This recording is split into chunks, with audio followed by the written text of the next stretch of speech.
comes the Leader of the SNP, Stephen Flynn.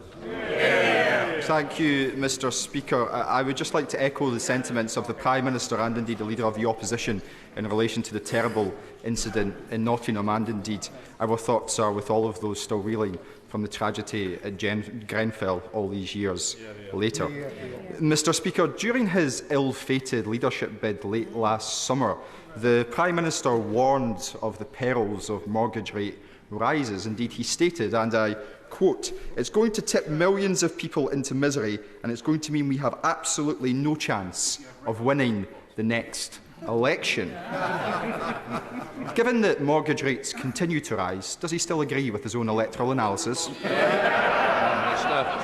Mr Speaker, which is absolutely why our economic policy sets as our #1 priority to reduce inflation and thereby bring interest rates, which, by the way, Mr Speaker, have also risen in pretty much every developed economy around the world, more so in places like America and New Zealand, similar in other countries as well, like Australia. But it is important, in order to reduce inflation, that you do need to have control over borrowing, Mr Speaker, which is why we, unlike the party opposite, are disciplined with regard to the public finances. But these are the issues that we should be focused on. I saw that the SNP yesterday, Mr Speaker, had a meeting to discuss their future, but the only thing they managed to decide was that they should send Nicola Sturgeon some flowers.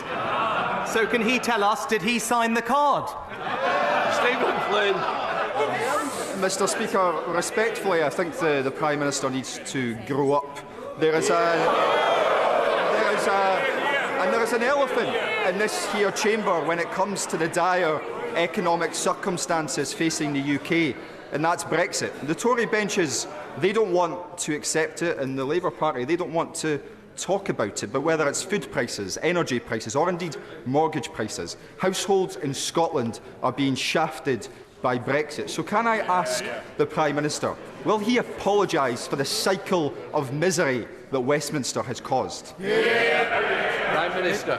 Mr Speaker, while his party leader calls Nicola Sturgeon the most impressive politician in Europe, we are getting on delivering for the people of Scotland, Mr Speaker, paying half of their energy bills, making sure that pensions rise, making sure that there's direct support for those who need it with the cost of living, and crucially ensuring that we secure over 200,000 jobs by supporting Scotland's North Sea oil and gas industry, something opposed by his party.